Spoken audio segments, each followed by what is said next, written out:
नमस्कार मित्रांनो, मी मुक्काम पोस्ट अहिल्यानगर या चॅनलमध्ये तुम्हा सर्वांचं स्वागत करतो. मित्रांनो, नगराध्यक्षपदासाठी जी सध्या रणधुमाळी सुरू आहे, नगराध्यक्षपद आणि नगरसेवक पदासाठी आज महाराष्ट्रभर अर्ज दाखल करण्याचा शेवटचा दिवस होता. अनेक ठिकाणी नाट्यमय घडामोडी घडल्या. फक्त एखाद्या विशिष्ट जिल्ह्यातच नाही तर राज्यभर अनेक वेगवेगळे गट तट पडलेले आपल्याला पाहायला मिळतात. पक्षीय राजकारण पाहायला मिळतंय, पक्षांतर्गत राजकारण पाहायला मिळतंय आणि यातून आज शेवटची तारीख असल्यामुळे अनेक वेगवेगळे प्रकार आपल्याला समोर आलेले आपण विविध माध्यमातून बघतोय. परंतु अहिल्यानगर जिल्ह्यातील शेवगाव या ठिकाणी एक विचित्र प्रकार घडला आहे. या ठिकाणी शिंदे सेनेच्या स्टार उमेदवार किंवा ज्या अधिकृत उमेदवार मानल्या जात होत्या, विद्याताई गाडेकर यांची उमेदवारी जवळपास निश्चित झाली होती आणि त्यांनी त्या दृष्टीने तयारी देखील सुरू केली होती आणि ही तयारी नगराध्यक्षपदासाठी होती शेवगाव नगर परिषदेच्या. परंतु आज लास्टचा दिवस असल्याने अनेक वेगवेगळ्या गोष्टी घडत गेल्या. सकाळपासून नाट्यमय गोष्टी घडत गेल्या आणि कोणीतरी त्रयस्थ व्यक्तीने तो एबी फॉर्म परस्पर घेऊन तिसऱ्याच कोणत्या तरी पक्षाच्या नेत्याला तो एबी फॉर्म सुपूर्त केला, जो की शिंदे सेनेच्या उमेदवाराला म्हणजेच विद्याताई गाडेकर यांना मिळणार होता, असं त्यांनी आरोप केला आहे. या आरोपामागचं काय तथ्य आहे, नेमका घटनाक्रम काय घडला, हे जाणून घेण्यासाठी आज आपण स्वतः विद्याताई गाडेकर यांच्याशी सविस्तर संवाद साधणार आहोत. विद्याताई, तुमचं आमच्या चॅनलमध्ये खूप खूप स्वागत आहे. नमस्कार, मी विद्याताई गाडेकर. आज नगर परिषदेच्या अर्जाचा 3 तारखेपर्यंत एबी फॉर्म सबमिट करायचा शेवटचा दिवस होता. बरोबर. तर कालपासून किंवा मागील काही दिवसांपासून आम्ही सर्वजण एकजुटीने उमेदवार आम्ही बघण्यासाठी आम्ही पळत होतो. नगरसेवक पॅनल उभा करायचा किंवा इच्छुक उमेदवारांचा. त्यामध्ये मी नगराध्यक्ष पदाचा एक अपक्ष फॉर्म भरला आणि एक शिवसेनेकडून भरला. ओके. मला एबी फॉर्म संदर्भात अगदी 2:30 वाजेपर्यंत सांगण्यात आलं होतं की तुम्हाला देणार आणि त्या घटनेमध्ये पूर्णपणे माझी दिशाभूल करण्यात आली. हा एबी फॉर्म तालुका अध्यक्षकडे आहे, शहर अध्यक्षकडे आहे असं समजून जेव्हा दोघांशी मी कॉन्टॅक्ट करायचा प्रयत्न केला तर शहर अध्यक्षाने सांगितलं, मला वरून फोन आला की मी तुम्हाला देईन. ओके.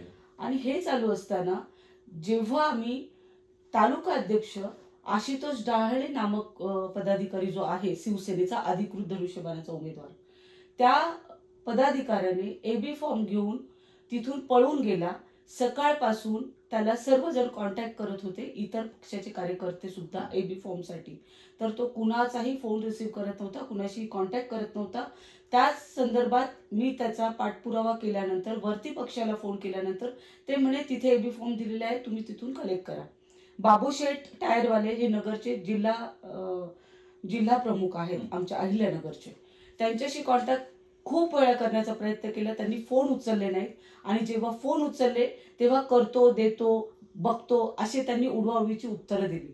आणि ही जी परिस्थिती या तालुक्यामध्ये झालेली आहे, आशुतोष डहाळे नामक व्यक्ती वारंवार सर्व पक्षाची दिशाभूल करतो, बुद्धिभेद करतो, प्रत्येक पदाधिकाऱ्याचं किंवा प्रत्येक व्यक्तीचं काहीतरी चुकीचं मिसगाईड करून पक्षापर्यंत चुकीची माहिती देतो.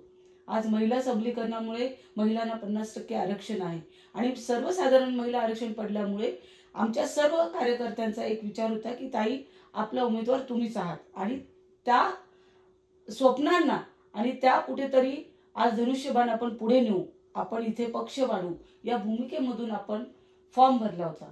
2:30 वाजेपर्यंत त्यानं मला कसलाही पाठपुरावा दिला नाही आणि जेव्हा त्याला एका ठिकाणी आम्ही शोधायला गेलो तेव्हा तो बीजेपीच्या एका पदाधिकाऱ्याच्या कार्यालयात लपून बसला.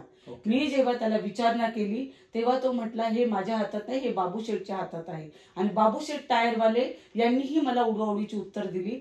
आणि सर्वात महत्वाचा विषय याच्यामध्ये असा झाला की पदाधिकाऱ्यांना शिवसेनेच्या सोडून जरी मित्र पक्ष बीजेपी असेल तर बीजेपीचं 20 वर्ष काम करणाऱ्या व्यक्तीच्या पत्नीला हा धनुष्यबाणाचा त्यांनी एबी फॉर्म दिला.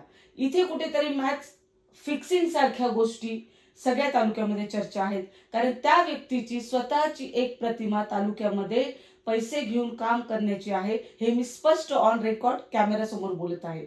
हा जो अंतर्गत पक्षाचा वाद आहे याच्यामुळे कुठलाही पक्ष वाढू शकत नाही आणि हा याच पक्षाचा नाही, पूर्ण शेवगाव तालुक्याचा प्रश्न आहे की या तालुक्यामधल्या जे पदाधिकारी आहेत त्यांचा असा गोड गैरसमज आहे की प्रत्येक पक्ष हा त्यांचा आहे.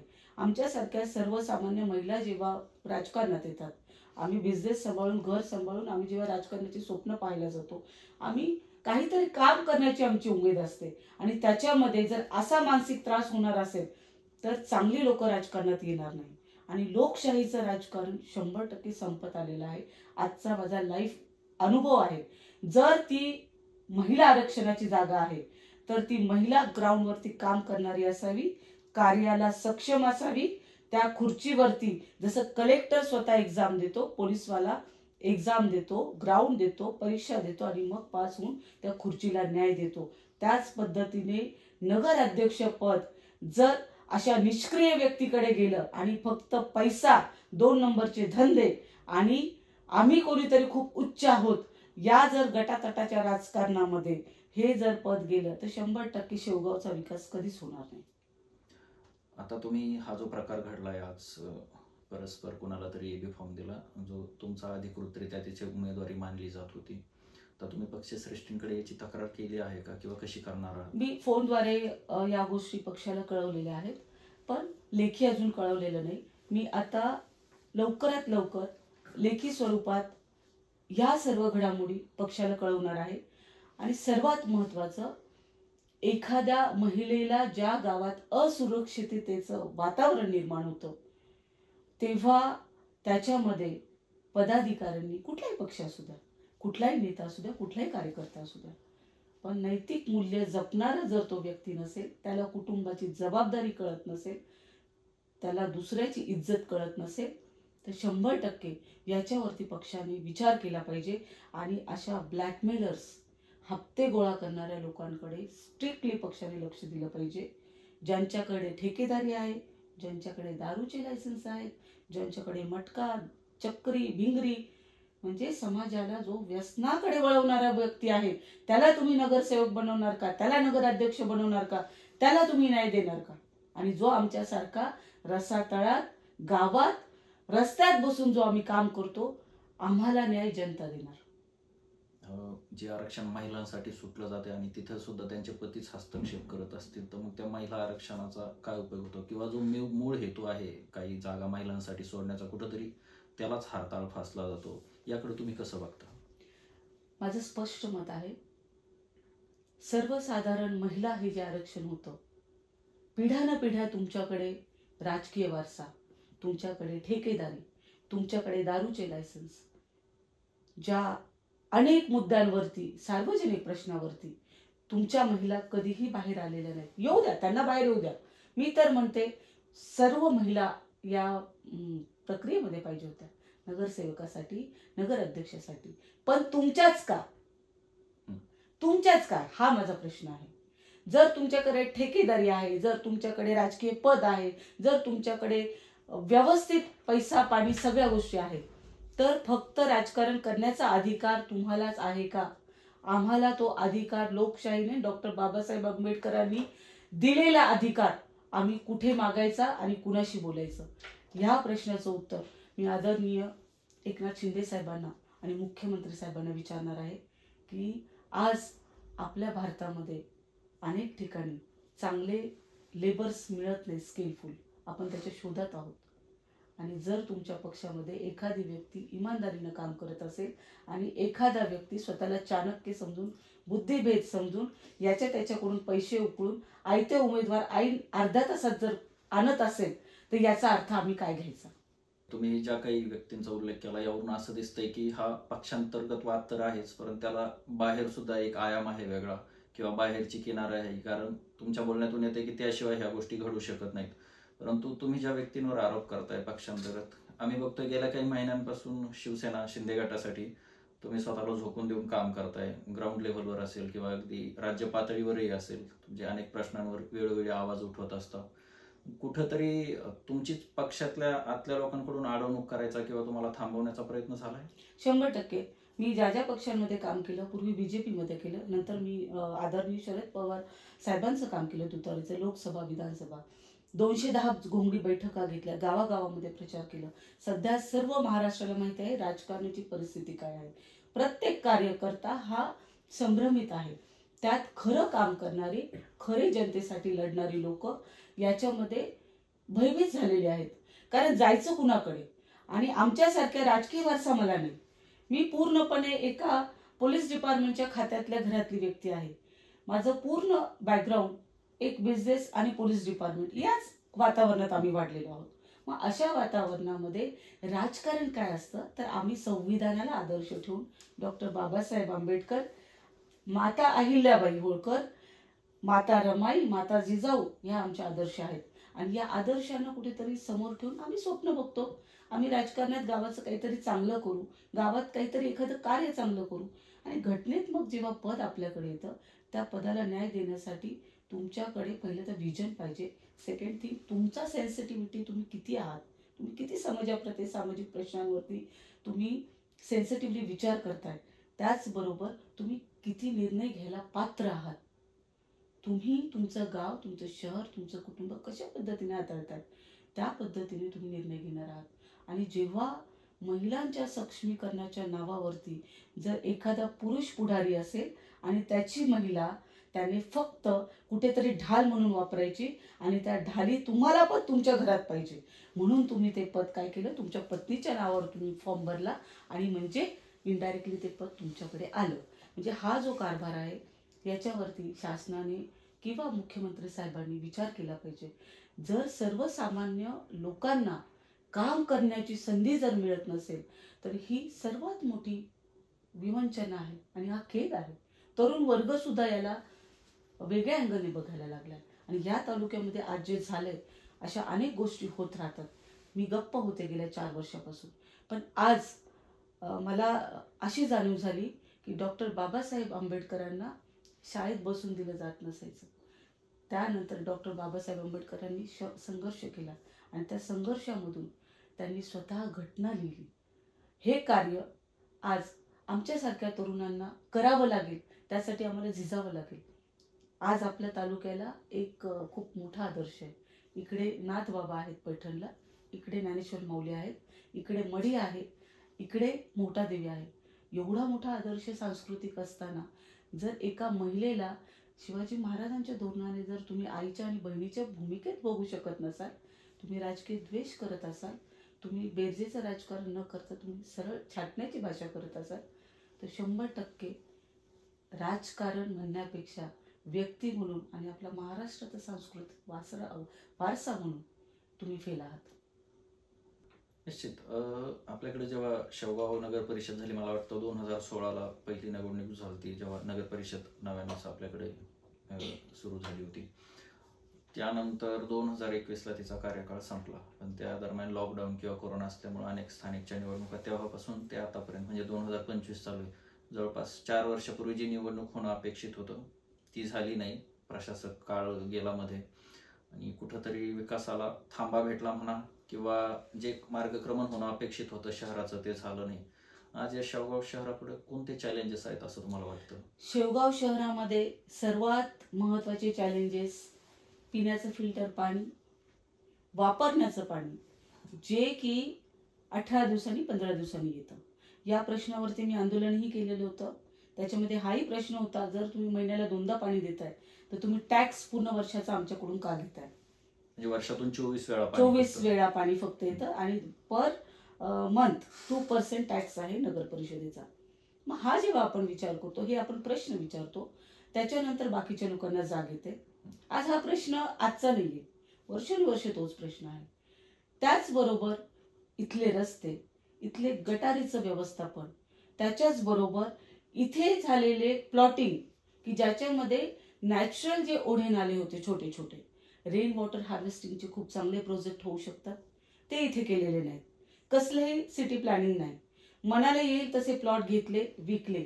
ओपन स्पेस बऱ्याच लोकांनी दाबलेले आहेत, त्याच्यावरती शाळा झालेल्या आहेत, त्याच्यावरती घराचे कंपाऊंड झालेले आहेत आणि हे करणारेही लोक यांच्यापैकीच आहेत. XYZ स्वतःला पदाधिकारी म्हणणारे. अशा पद्धतीने दुसरी गोष्ट अशी आहे, इथे अवैध धंदे खूप आहेत. त्याच्यामुळे समाज जे नीतिमत्ता ढासळणार शेवगावच्या गुन्हेगारीकडे माझा पुढचा प्रश्न तोच आहे. महत्वाचे मुद्दे जर तुम्हाला अन्न वस्त्र निवारा असेल तर त्याच्यात पाणी हा महत्वाचा मुद्दा आहे.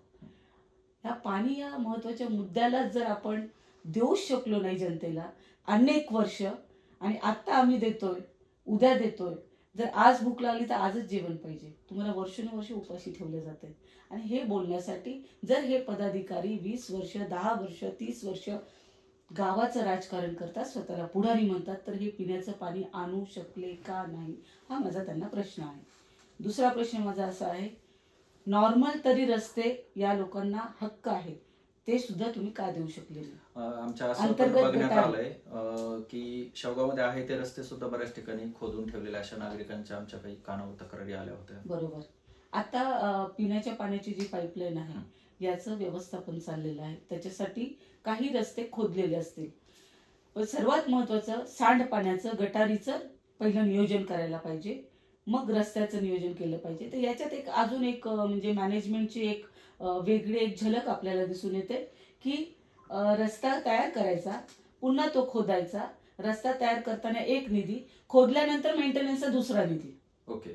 ही ठेकेदारीची इथली पद्धत आहे. सर्व ठेकेदार जवळचे द्या ना, तुम्ही एखाद्या खेडेगावातल्या मुलाला द्या, 1-1 लाख 2-2 लाखाची ठेकेदारीची कामं द्या. माझा तरुण घडू द्या ना, खेड्यातला तरुण मोठा होऊ द्या, त्याला मार्गदर्शन द्या, त्याला शिकवा. हे विजन यांच्याकडे नाही. यांच्याकडे एक घरानं मोठं झालं पाहिजे. जसं एक राजकारणी घरात निर्माण झाला की त्याची मुलं, त्याची नातू, त्याच्या सुना, त्यांचे खापर पंजोबा जे असतील त्यांचं नाव घेत यांनी पुढे जायचं.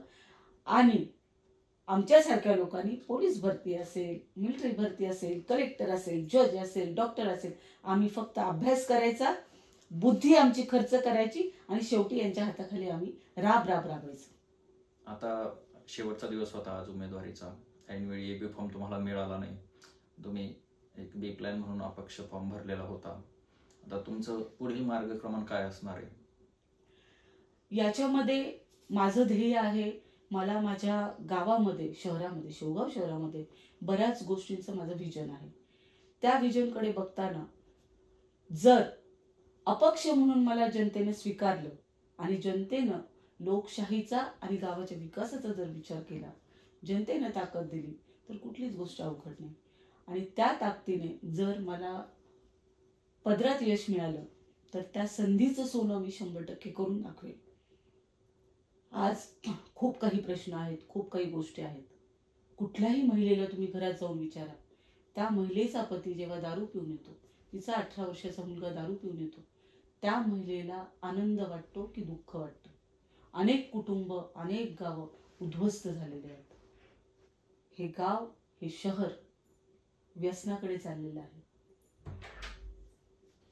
अनेक गोष्टी ज्या आहेत, व्यसन, दुष्कर्म, याच्यामध्ये जेव्हा समाज भरकटतो तेव्हा चांगल्या गोष्टी सांगणाऱ्या व्यक्तींकडे लोक दुर्लक्ष करतात, कारण त्यांना त्याची जाणीव नंतर होते.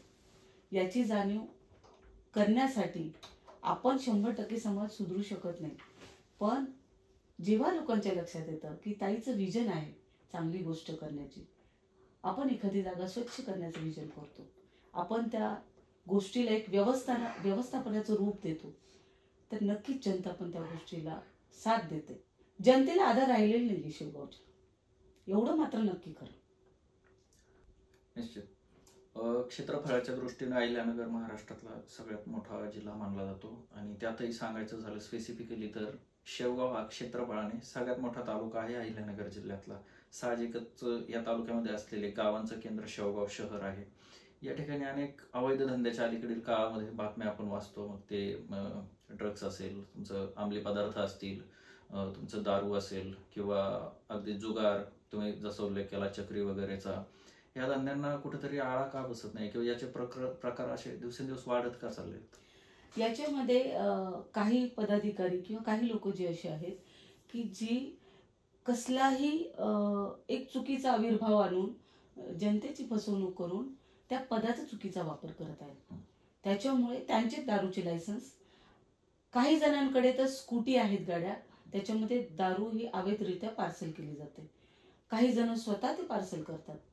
म्हणजे हा मोठा प्रश्न आहे की ह्या गोष्टीला व्यसन असल्याचा, व्यसनाची एक जोड असल्यामुळे इथे 307 हाफ मर्डरच्या केसेस सर्वात जास्त आहेत.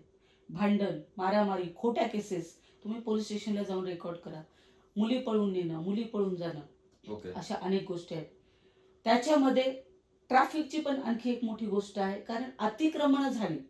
अतिक्रमण झालं, छोटा व्यावसायिक अतिक्रमण जेव्हा गव्हर्नमेंटने काढलं तेव्हा छोटा व्यावसायिक कुठेतरी आता दुसरीकडे छोट्या छोट्या दुकानांमध्ये शिफ्ट झाला.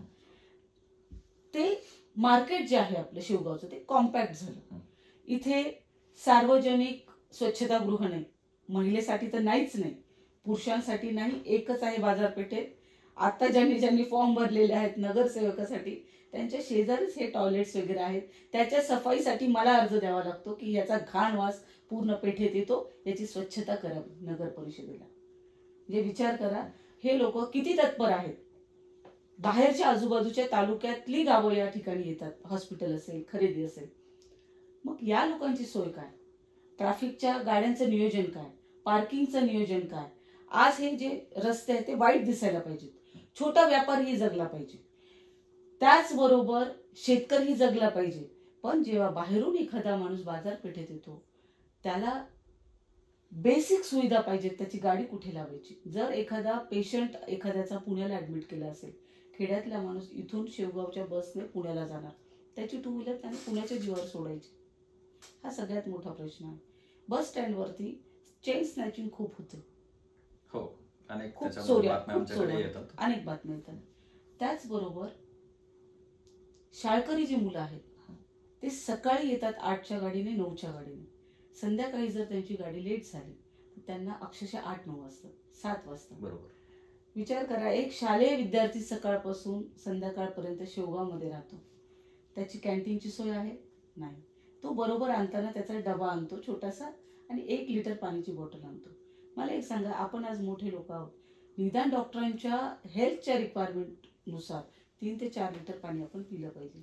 आज जर आपला युवक विद्यार्थी 1 लिटर पाण्यामध्ये पूर्ण दिवस घालवत असेल, त्याची शारीरिक आणि मानसिक स्थिती काय राहणार आहे, याच्याकडे आपण लक्ष दिलं पाहिजे. ठिकठिकाणी पिण्याचं स्वच्छ पाणी आपण अवेलेबल करून दिलं पाहिजे. हे जे विद्यार्थी आहेत यांच्यासाठी टॉयलेट्स अवेलेबल करून दिले पाहिजेत. त्याचबरोबर जर बस लेट झाली तर मला फोन येतात लोकांचे, ताई आम्ही ह्याच्या आंबेडकर चौकात थांबलो, ताई आम्ही बस स्टँडकडे थांबलो. यांची जबाबदारी कोणी घ्यायची. म्हणजे अनेक गोष्टी आहेत. कारखान्याचे जेव्हा ट्रॅक्टर सुरू होतात ऊसाचे, त्यावेळेस ह्या ट्रॅक्टरने इतके ट्रॅफिक जाम होते. मला एक सिंपल प्रश्न सांगा, सगळे जीएसटी भरतात, सगळे टॅक्स भरतात, शेतकरी भरतोय, मी भरते, तुम्ही भरताय, कारखानदारी भरत असतील, तर याच्यामध्ये ट्रॅक्टरने जेव्हा हे रस्ते खराब होतात, या रस्त्यांना खड्डे पडतात, त्यावेळेस त्याला जबाबदार कोण. त्याचा टॅक्स आम्ही द्यायचा, कारखाना तुमचा, टॅक्स आम्ही भरायचा, शेतकऱ्यांना भरायचा. तुम्ही शेतकऱ्यांना 3 महिन्याने, 6 महिन्याने, 1 वर्षाने पेमेंट देता. मला सांगा, सोन्याच्या दुकानात जा तुम्ही आणि सांगा 3 महिन्याने पेमेंट द्या, चालेल का त्यांना? चालेल? मग शेतकऱ्यावरती होणारा जो अन्याय असेल, त्याच्या विद्यार्थ्यांवरती पण अन्याय होतो. म्हणजे त्याने जर स्वतः तर मरायचंच, पण त्याच्या मुलाला जेव्हा त्याला शिकवायची स्वप्न असतात तेव्हा काही काही ठिकाणी पावसाळ्यात एवढं पाणी असतं, त्या ओढ्यातून नाल्यातून त्या मुलांनी चालत जायचं. मला सांगा, सिंपल गोष्ट आहे, तुम्ही त्या मुलांची प्राकृतिक, मानसिक, शारीरिक स्थिती सांभाळली पाहिजे. आपलं कर्तव्य आहे ते. आज आजूबाजूच्या खेड्यांमधून ही मुलं येतात आपल्याकडे, शेवगाव तालुक्याकडे. अशा अनेक बाबी आहेत की ज्याच्यावरती आपण विचार केला पाहिजे बारीक बसून. आणि ह्या पायाभूत आहेत, म्हणजे यामध्ये काही ऍडव्हान्स आपण अपेक्षित नाही केलेलं, हे बेसिक आहे जे अनेक इतर विकसित शहरांमध्ये दिसतं आपल्याला. निश्चित तुम्ही मागाशी उल्लेख केला अतिक्रमणाचा, एक वजारता राज्यभर 3-4 महिन्यापूर्वी राज्यभर अतिक्रमण मोहीम जोरामध्ये होती. त्यात आपल्या शेवगावची विशेष गाजलेली अतिक्रमण मोहीम होती. त्यामध्ये जी मुख्य बाजारपेठ तर होती आणि आपला जो बाजारपेठेकडे जाणारा रोड होता शहरातून जाणारा, याच्या आजूबाजूच्या सर्व दुकानं जमीनदोस्त करण्यात आल्या. परंतु तिथे जे काही व्यापारी होते, हातावर पोट भरणारे असतील किंवा हॉकर्स असतील, यांची कोणतीही पर्याय व्यवस्था केल्याचं दिसलं नाही. त्याच वेळेला तुम्ही त्या संदर्भात आवाज उठवला होता, जे आंदोलन विशेषतः गाजलं, जिल्हाभर गाजलं. त्याचा इम्पॅक्ट म्हणून पुढे काही झालं का? विशेष म्हणजे त्या आंदोलनामध्ये बरेचसे मुद्दे असे होते की अतिक्रमण आहे ती काढा, त्याच्याविषयी आपलं ऑब्जेक्शन नाही. गव्हर्नमेंटने अतिक्रमण काढावी. सगळ्यात महत्वाचा मुद्दा, अतिक्रमण काढताना जो छोटा 100, 200, 500 रुपये कमवणारा छोटा व्यावसायिक असेल, तो त्याच्या जीवावरती त्याचं कुटुंब चालत होतं. त्याचे बँकेचे EMI, त्याचे हप्ते, त्याचे कर्जाचे हप्ते, याचा विचार कुणी केला का? त्यानं काय करायचं? त्याची पर्यायी व्यवस्था तुम्ही लावा ना. फॉर एक्झाम्पल, एक आमच्या इथे शिंदे नामक न्हावी समाजाची व्यक्ती, त्याचं दुकान गेल्यानंतर त्याने सुसाईड केलं. आज तुमच्या आमच्यासारखा माणूस ज्या गोष्टीवरती आपण आपला उदरनिर्वाह कुटुंब चालतो, तुमचे मुलं शाळेत असतील, तुमच्या घरात एखादं पेशंट असेल, त्यानं त्याचं मेडिसिन आणायचं कसं, त्यानं त्याचं मुलं शिकवायची कशी, यात तुम्ही त्याचा पर्याय काही विचार केला का? नाही केला. त्याचबरोबर एका गावाखेड्यातला आज गावगाड्याचा कारभार कसा चालतो? शेतकरी 5 गुंठ्यात मेथी लावतो, पालक लावतो, कोथिंबीर लावतो, ती तोडतो आणि शहरामध्ये येतो, विकतो. तेव्हा हे या गावाचं एक ट्रेडिशन आहे, रस्त्याच्या कडेने तो शेतकरी ते भाजीपाला विकतो. मग याच्यामध्ये जर त्याने आता जी मार्केट आतमध्ये जी एक हे केलेली आहे, संकुल वगैरे आहे, हा संकुल केलेला आहे, त्या संकुलमध्ये त्याने 27,000 जर 5,000 किंवा 2,000 रुपयाच्या मेथीसाठी त्याला परवडेल का? नाही. हे कुठलं कॅल्क्युलेशन आहे? म्हणजे माझा शेतकरी ऑलरेडी काटकसरीमध्ये आहे, गरिबीमध्ये आहे. तो काहीतरी हातपाय जोडून कष्ट करून एक जोड व्यवसाय करतो, तोही व्यवसाय उद्ध्वस्त केला जातो. तुम्ही पर्याय त्यांना जागा द्या ना. मी म्हणते रस्त्यावरती पूर्ण रस्ता, मी तर म्हणते सिग्नल लावू आपण इथे ट्रॅफिकचा, रोड वाईड करू, अजून अतिक्रमण सगळं काढून टाकू. मोठे लोक जिवंत राहिले, छोटा माणूस मेला. लक्षात घ्या, छोटा माणूस ज्याचं कुटुंब त्याच्यावर होतं, त्याच्यात आणखी भर जातीयवाद. या जातीयवादामुळे माणसाची माणुसकी हरपली. हा, मी 100% मान्य करते, जर तुम्ही चुकीचं काम केलं, मी चुकीचं काम केलं, मला पनिशमेंट झाली पाहिजे, पण ती कायद्याच्या चौकटीत, संविधानाच्या चौकटीत. हे न होता हे फक्त व्यक्तिदोष. 50 नावं होती, तिथे 300 नावं केली. ती कुणी बसून केली याचा शोध मीडियाने घ्यावा. खरे आरोपी कोण? मग जर तुम्ही एवढं म्हणताय, आज श्रीराम ट्रस्टचे जागेवरती अनेक जागा करार तत्वावरती दिलेल्या आहेत. प्रत्येकाने करार तत्वावरती जे काही त्याचं रितसर त्याचं पावतीपत्र केलेलं आहे. एक माणूस म्हणून मंदिरामध्ये, माफ करा मला, श्रीराम मंदिर किंवा कुठलंही मंदिर, अहिल्याबाई होळकरांना आदर्श ठेवून चालणारी व्यक्ती आहे मी. कुठल्याही मंदिरात दारूचा अड्डा असतो का? इथे श्रीराम ट्रस्टच्या मंदिराच्या जमिनीमध्ये तुम्ही दारूचे अड्डे टाकताय, परमिट रूम टाकताय. तुमचं विजन काय? तुमचं विजन बघा ना. तुम्हाला शिक्षण संस्था दिसत नाहीत, तुम्हाला चांगलं सामाजिक कार्य दिसत नाही, तुम्हाला दारू त्या संबंधित अनेक घाणेरडे व्यवसाय दिसतात, आणि तुम्ही अशिक्षित लोकांची कुठेतरी दिशाभूल करत आहात. आणि सुशिक्षित लोक का गप्प बसले? त्यांना असं वाटतं राजकारण हे आपलं राहिलेलं नाही. म्हणजे लोकशाही, संविधान आणि विश्वासपात्र जेव्हा माझ्यासारखी व्यक्ती रडून बाहेर पडते, त्यावेळेस वाईट याचं वाटतं की खरंच महिला सक्षमीकरण आहे का? महिलेला खरंच तेवढा आधार दिला जातो का? एक माता भगिनी म्हणून तिला रिस्पेक्ट दिला जातो का? जेव्हा ती रणांगणात उतरते, अहिल्याबाई होळकरांनाही त्रास झाला असेल, झाशीच्या राणीलाही त्रास झाला असेल, पण बेरजेचं राजकारण करा, सामाजिक मूल्य, नीतिमूल्य जपून राजकारण करा, आणि जो काम करतोय त्याचे पाय छाटू नका. यांच्या आयुष्यामध्ये यांनी हे करत आल्यामुळे हे संपणार, एवढं मात्र निश्चित. शेवगावमध्ये एक महत्त्वाचा आणि अलीकडील 4-5 वर्षामध्ये वाढत चाललेला गैरप्रकार, गुंठेमारी म्हणा, ताबेमारी आणि नैसर्गिक स्रोतांवर केलेलं अतिक्रमण, तिथं केलेलं प्लॉटिंग असेल, याला राजरोसपणे राजमान्यता आहे, प्रशासकीय मान्यता आहे का? हा पहिला प्रश्न आहे. दुसरी गोष्ट, हे का असं इतकं होत असताना देखील म्हणजे हे कुठंतरी थांबायचं सोडून वाढत का जातंय दिवसेंदिवस? काय वाटतं तुम्हाला? सर्वात महत्त्वाचं याच्यामध्ये काही सोकॉल्ड लोकांचा आशीर्वाद. त्यांनी शेवगाव हे जे आहे हे त्यांची स्वतःची मालकी हक्कच असल्यासारखा दावा केलेला आहे. त्याच्यामुळे जसं आपण आता ओढे, नाले यांचे जे नॅचरल स्रोत आहेत, या सगळ्या स्त्रोतला अतिक्रमण करून तिथे प्लॉटिंग आहे हे लोकांना भासून हे विकलेलं आहे. त्याच्यामुळे जे सिटीचं प्लॅनिंग आहे, म्हणजे आपण नगर परिषद म्हणून जे सिटी प्लॅनिंग करणार आहोत पुढच्या काही वर्षांमध्ये जेव्हा लोकसंख्या वाढेल तेव्हा याची मेजर आपल्याला इम्पॅक्ट बघायला मिळतील. की नॅचरल आत्ताच काही घरांमध्ये खालून पाणी येत आहे.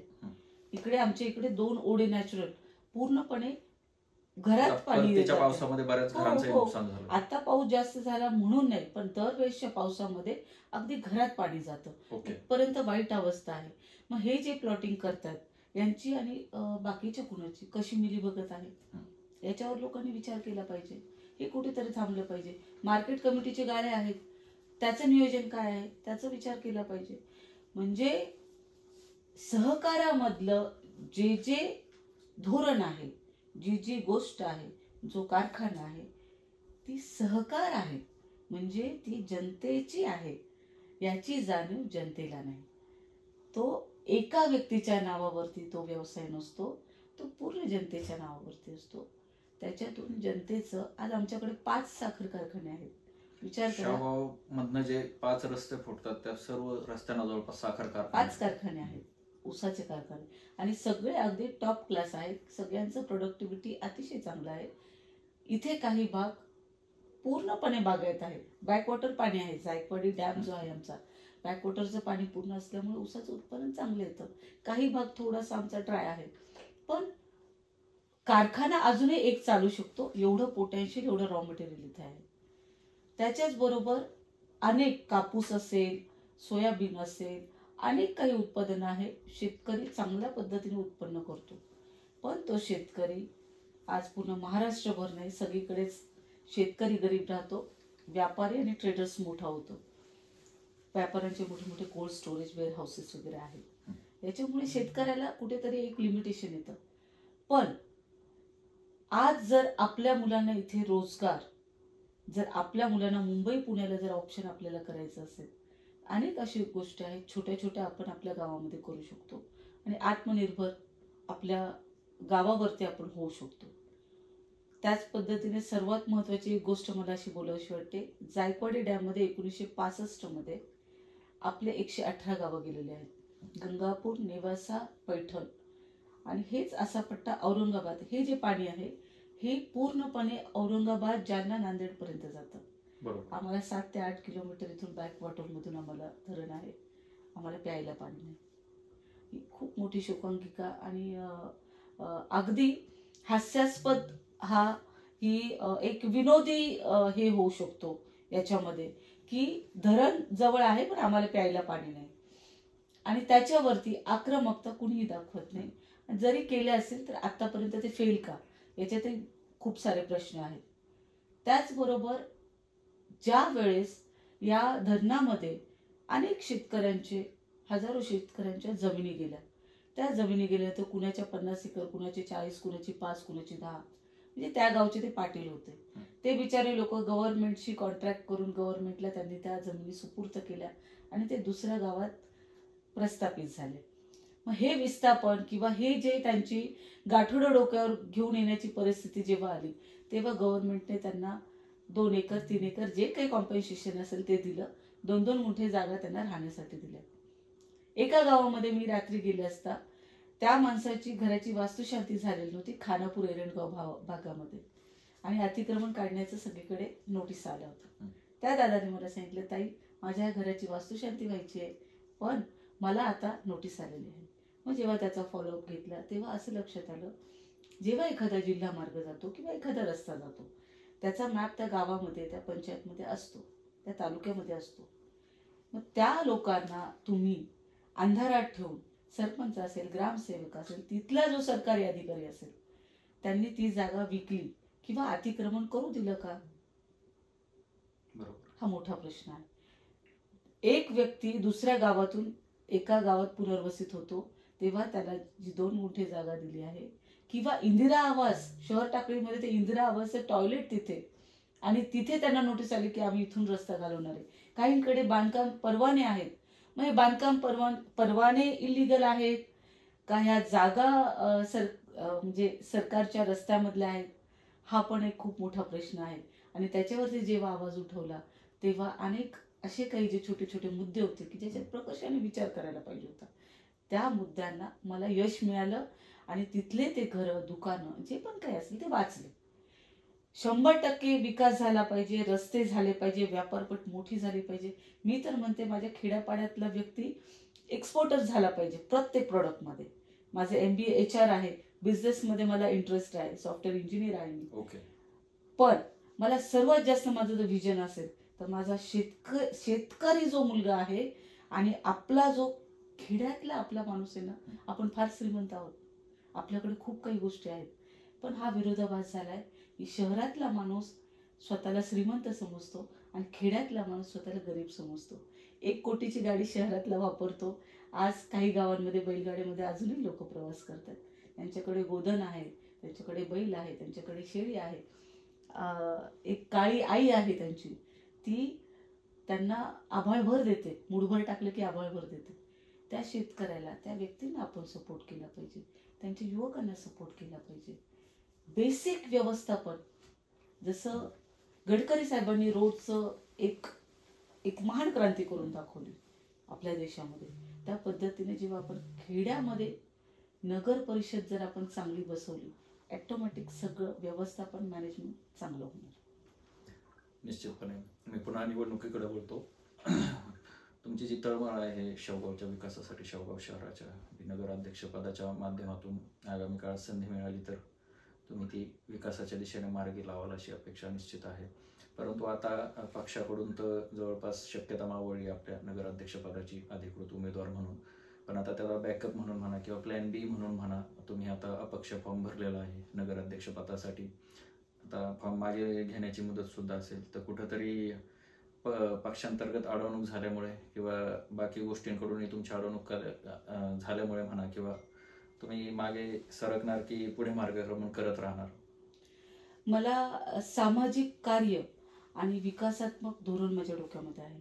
त्याच्यामुळे जर मला त्याची पावती भेटली किंवा चिन्ह भेटलं तरच मी कार्य करणार असं माझं नाहीये. ओके. मी 100% मला कार्य करण्याची संधी, मी जनतेला आवाहन करते, मला कार्य करण्याची संधी द्या. जसा एक नेता म्हणतो या 5 वर्षात मी काम नाही केलं, पुढच्या वर्षी आम्हाला, पुढच्या या पंचवार्षिकला आम्हाला संधी द्या, तसं न करता नवीन चेहऱ्याला संधी द्या, नवीन महिलेंना संधी द्या, ज्यांचं व्हिजन आहे. आणि हे फक्त बोलण्यापुरतं नाहीये, हे प्रॅक्टिकली सर्व महाराष्ट्राला दिसणार आहे. जर क्रांती घडवायची असेल तर सर्वांनी एकत्र येऊन काम करणाऱ्या लोकांना जेव्हा साथ देऊ तेव्हा महाराष्ट्रात क्रांती होईल, आपला महाराष्ट्र 1 नंबर होईल. आणि जेव्हा अशा घटकांमध्ये जर महिला बोलत असेल, तिला कुठेतरी डॉमिनेट करत असेल प्रत्येक पक्षामध्ये, मला वरतून त्रास होत नाही दादा, मला त्रास स्थानिक लोकांचा होतो. ओके. मला वरतून कुठल्याच पक्षाकडून त्रास झालेला नाही. स्थानिक लोकांना त्यांच्या खुर्चीची काळजी वाटते. अशाच आमच्यासारख्या हर्षदाताई काकडे म्हणून अगदी छान उमेदवार आहेत, त्यांचंही या गावाने अशाच पद्धतीने खच्चीकरण केलं. ओके. मग यांना महिलेचं खच्चीकरण जर करता येतं, जेव्हा दुसऱ्याच्या घरावरती आपण दगडफेक करतो ना, त्यांची घरं काचेची बनलेली आहेत. आणि महिला जेव्हा आक्रमक होते ती 2च गोष्टींनी होते. एक तर तिला चॅलेंज चुकीच्या गोष्टींमध्ये, आणि तिच्या चारित्र्यावरती जेव्हा हनन करण्यात येतं. सीतेचीच परीक्षा झाली, द्रौपदीचं वस्त्रहरण झालं. परीक्षा आम्हालाच द्यावी लागते, परीक्षा पुरुष देत नाही. मग जेव्हा आमच्यासारख्या महिला तुमच्या परीक्षेविषयी जेव्हा आम्ही चॅलेंज करतो तेव्हा त्यांचा इगो हर्ट होतो. महिला का बोलली? अहो, आम्ही कुटुंब चालवतो, आम्ही मुलांना जन्म देतो, आम्ही तुम्हाला जन्म दिलेला आहे, तुम्ही आम्हाला जन्म नाही दिलेला. मग जेव्हा आम्ही तुम्हाला जन्म देतो, तुम्हाला पोटात 9 महिने आम्ही वाढवतो, तेव्हा आमचा हक्क आहे, आम्ही तुम्हाला 2 गोष्टी सांगू शकतो, आम्ही शिकू. जर आमच्यात काही कमी असेल तर आम्ही शिकू. पण याचा अर्थ आमचं तोंड गप्प करणं आणि चारित्र्यावरती मागे गप्पा. मी तर म्हणते चौकात तुम्ही माईक लावा, चौकात प्रेस कॉन्फरन्स घेऊन इंटरव्ह्यूज लावा तुम्ही, की इलेक्शन तुम्ही कसं लढणार आहात.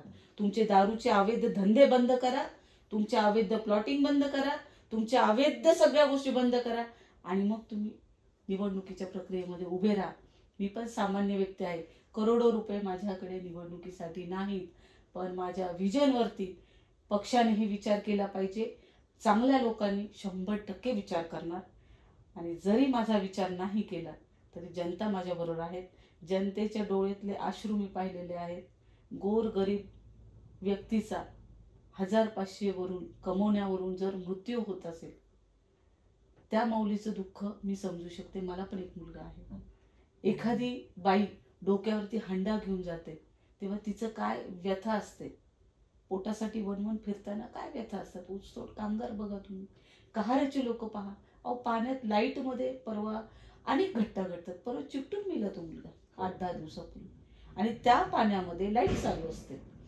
म्हणजे रात्री शेतकऱ्यांना लाईट नसते. आता बिबट्याचा कहर माजलाय. काल रात्री मला 1 वाजता एका शेतकऱ्याने फोन केला, ताई बिबट्याच्या बातम्या यायला लागल्यात, आम्हाला भीती वाटायला लागली, आम्ही वस्तीवरती. म्हटलं दादा उद्या 3 तारखेपर्यंत 3 वाजेपर्यंत माझी गडबड आहे, उद्या मी येऊन जाईल. म्हणजे जनतेतला माणूस, तळागाळातला माणूस हा जनतेसाठी पळतोच. मला पद भेटो, मला चिन्ह भेटो, मला त्याची पर्वा नाही, पण ही बातमी पक्षापर्यंत गेली पाहिजे. आजपर्यंत मी गप्प बसले. गेले 4 वर्ष, असं मी एकूण 10 वर्ष सामाजिक कार्य केले. मुंबई सारख्या ठिकाणी रोज 200 लोकांना कॅन्सरवरती आम्ही फ्रीमध्ये औषधं देतो. डायलिसिस पेशंटसाठी 30 मशीन आम्ही विकत घेतलेल्या आहेत. अनेक संस्था आहेत, त्या संस्थेबरोबर एक छोटीशी आम्ही ज्योत पेटवतो, एकमेकांना सहकार्य करतो, आणि महाराष्ट्रभर आम्ही छोटी छोटी कामं करत राहतो. असं म्हणत नाही मी खूप मोठी व्यक्ती आहे. मी फार छोटी व्यक्ती आहे, फार सर्वसाधारण महिला आहे, पण मी अल्पसंख्याक आहे. मला राजकारणाचा वारसा नाही. मला आडनाव नाही सांगायला. राम सुतार माझे काका आहेत, मोठे शिल्पकार आहेत, महाराष्ट्राचं भूषण आहेत, पण मला ते महाराष्ट्राचं भूषण आहेत. माझे नातेवाईक आहेत, संत भोजलिंग काका, ज्यांना स्वतः माऊलींना सर्व समाजाने वाईट टाकलं, तेव्हा भोजलिंग काकांनी त्यांना सांभाळ केलेला आहे माऊलींचा, त्यांच्या भावंडांचा. त्यांच्या वंशातली मी आहे, याचा मला अभिमान आहे. या गोष्टी सांगायच्या नसतात, मला माझी ॲडव्हर्टाईज करायची नाही, पण माझी नीतिमूल्य, माझ्या भावना, मी जनतेशी कनेक्टेड आहे. माझा बोलका स्वभाव आहे आणि मी जनतेशी कनेक्ट राहणार. मला बाकीच्या खेळ करायचे नाहीत, मला काम करायचं. निश्चित. एक जाता जाता फक्त आता 2 प्रश्न आहेत. एक, शेवगावकर जनतेला तुम्ही अनेक तुमच्या व्हिजनच्या माध्यमातून, तुमच्या विचारांच्या म्हणा किंवा तुमचं जे विकासाचं प्लॅनिंग आहे त्या माध्यमातून आपल्याशी तुम्ही शेअरिंग केलं, तर एक शेवगावकर जनतेला तुम्ही काय संदेश देऊ इच्छिता, एक थोडक्यात सांगा. माझ्या जनतेला, माझ्या शिवगावाला मी एकच मेसेज देईल की कुणीही येईल तुमची दिशाभूल करेल, त्या दिशाभूलीला बळी पडू नका. हे इलेक्शन 1500 मध्ये तुम्ही तुमचं अमूल्य मत विकताय. 1500 रुपये तुम्हाला आयुष्याला पुरणार नाहीत, पण त्याच्याने जी व्यक्ती मोठी होतीये त्या व्यक्तीची नीतिमूल्य चेक करा. ते त्याच्या जीवावरती तुमच्या मुलांना, तुमच्या कुटुंबाला, तुमच्या समाजाला, आजूबाजूच्या काय देणार आहेत याचा विचार करा. आणि त्या विचारामध्ये जर तुमच्या मुलांना न्याय मिळत असेल तरच त्या व्यक्तीला मतदान करा. जर तुमच्या मुलांना व्यसनामध्ये बुडवणारे, गुन्हेगारीकडे वळवणारे, बुद्धिभेद करून गावात जातीयवाद पसरवणारे लोकांना तुम्ही जर डोक्यावर घेतलं तर माझ्या महिला भगिनी ह्या रडत बसणार आहेत. माझ्या माता भगिनींना मला विनंती करायची की तुमच्या घरात सुरक्षित वातावरण आणि व्यसनमुक्ती या मुद्द्यावरती तुम्ही लक्ष द्या. तुम्ही जेव्हा बाजारात फिराल तेव्हा ताटमानेने आपला महिला वर्ग फिरला पाहिजे, कामं केली पाहिजे, एकमेकींना संघटित केलं पाहिजे आणि एकमेकांना सपोर्ट करून आपण नक्कीच आदर्श निर्माण करू. निश्चित. पक्षांतर जो तुम्हाला विरोध झालाय आजच्या घटनेवरून समजतंय, पक्षाबाहेरचा विरोध तर तो वेगळाच असेल, समोरचे विरोधक आणि पक्षातले विरोधक, तर यांना काय संदेश देऊ इच्छिता तुम्ही? सर्वात हास्यास्पद गोष्ट असं आहे, इथे पक्षाबाहेरचे विरोधक आणि पक्षातले विरोधक हेच कळत नाहीत. कारण इथे तू माझा भाऊ, हा माझा काका, हा माझा हा वॉर्ड, आणि हे माझं, तू गुटखा चालव, तू दारू चालव, मी हप्ते चालव, मी तहसील सांभाळतो, तू पंचायत समिती सांभाळ, पोलीस स्टेशन सांभाळ, हे यांचं काम आहे. त्याच्यामुळे याच्यामध्ये हे जे सर्व पदाधिकारी आहेत यांनाही आयडेंटिफिकेशन असावं की तुम्ही कुणाकडून किती हप्ते घेतात, याचा पक्षाने सर्वांनी सर्वेक्षण करावं. जो माणूस त्यांच्या पक्षामध्ये राहून दुसऱ्या पक्षाचं तिकीट त्यांच्या घरच्यांना घेतोय, त्या व्यक्तीचं पक्षामध्ये किती गट आहेत माहिती आहे तुम्हाला? 7 गट आहेत. बापरे. काही दिवसांमध्ये पक्षांच्या अंतर्गत गटबाजी एवढ्या प्रमाणात वाढलेली आहे. आमच्यासारखा नवीन उमेदवार कार्यकर्ता कावरा बावरा होतो, यांना धरू त्यांना धरू, यांचं ऐकू त्यांचं ऐकू. मला आजपर्यंत माझीही कालपर्यंत दिशाभूलच होती. हा ग्रुप आपला नाही, तो ग्रुप आपला नाही. अरे पक्ष एक आहे ना, बरोबर. पक्ष एक आहे ना. आपण कुणाच्या तरी नेतृत्वाला प्रभावित होऊन आपण त्या पक्षामध्ये जातो आणि नंतर कळतं अरे असे स्थानिक राजकारणी, स्थानिक पदाधिकारी सर्व पक्ष चालवतात. म्हणजे हा जो गैरसमज माझा झाला होता की पक्ष वेगवेगळा आपण बदलला की आपल्याला नवीन संधी मिळेल. पक्षाचा प्रॉब्लेम नाही, इथे स्थानिक पदाधिकाऱ्यांना ज्यांना तुम्ही पक्षाचं पद दिलेलं आहे त्या लोकांचं नीतिमत्ता, स्त्रियांकडे बघण्याची दृष्टी, अतिशय खालच्या पातळीचं राजकारण करून एखाद्या स्त्रीला बदनाम करण्याचं जे काम या लोकांचं आहे आणि ही जी वृत्ती वाढत चाललेली आहे, या लोकांना झाशीची राणी आणि अहिल्यादेवींची गरज आहे. माता जिजाऊंची यांना गरज आहे की जर कोणी आपल्याकडे वाकड्या नजरेनं बघितलं तर त्याची नजर तिथेच छाटली पाहिजे. अशा झाशीची राणीची यांना गरज आहे. निश्चितपणे विद्याताई, तुम्ही तुमचं व्हिजन सांगितलं. पक्षांतर्गत जी गटबाजीमुळे तुमच्यावर जो अन्याय झाला त्याविषयी मनमोकळेपणाने चर्चा केलीत. इतरही शेवगाव नगर परिषद असेल, शेवगावचा सांस्कृतिक सामाजिक विकासासंदर्भातील गोष्टी असतील, शैक्षणिक असतील, याविषयी तुम्ही सखोल चर्चा केलीत आणि तुम्हाला आगामी वाटचालीसाठी खरं तर खूप खूप शुभेच्छा. तुम्ही चॅनलला वेळेत वेळ काढून मुलाखत दिली त्याबद्दल मी आपले मनापासून आभार मानतो. धन्यवाद. मी तुमचे मनापासून आभार यासाठी मानेल की आजपर्यंत खूप स्वतःला मी गप्प ठेवलं. काही माध्यमातून मी बोलले पण मी ते पब्लिश केलं नाही, कारण आपण फार छोटे व्यक्ती आहोत असं मी समजून गेले. पण आज तुम्ही मला बोलण्याची संधी दिली, माझं बोलणं ऐकलं. आज मी ज्या मनस्थितीत आहे त्या मनस्थितीत मला लोभ पदाचा नाही आहे, पण इतक्या प्रकर्षाने गेले 3-4 वर्ष झाले मला त्रास होतोय आणि त्या त्रासाचा आज माझा उद्रेक झाला. आज मी मोठ्या आवाजाने गावात बोलले, कुठेतरी मला आता वाटतं मी चुकले, पण तो उद्रेक होणं महत्त्वाचं आहे, कारण त्याचा मानसिक त्रास मला खूप होतो. निश्चित एका विशिष्ट लेवलवर तर मोकळं होणं आज आवश्यक असतं. जेव्हा गोरगरीब जनता डोळ्यात पाणी आणते, आपल्याकडे अपेक्षेने बघते आणि आपल्याला मदत मागते, त्यावेळेस आपल्या हातात जेव्हा काही राहत नाही ना द्यायला, तेव्हा आपलं मन हेलावून जातं की अरे माझ्याकडे जर काही असतं तर मी या व्यक्तीला दिलं असतं. मी एकटी नाही पुरणार हो या लोकांना. मला तुमच्यासारख्यांची, मला पत्रकारांची, मला पक्षाची, मला चांगल्या नेत्यांची मलाही गरज आहे. मलाही आधार लागेल. लढाई मी किती पण करेल, पण त्या लढाईला जेव्हा मला समोरच्याला मदत करायची वेळ येते तेव्हा मी अपुरी पडते आणि यासाठी मला घट्टेत्मक पद पाहिजे. बाकी काही अपेक्षा नाही. जनतेचे सेवक म्हणून आपण आयुष्यभर काम करणार आहोत. मी माझं काम कधीच थांबवणार नाही. निश्चित तुम्हाला पुढील वाटचालीसाठी खूप खूप शुभेच्छा.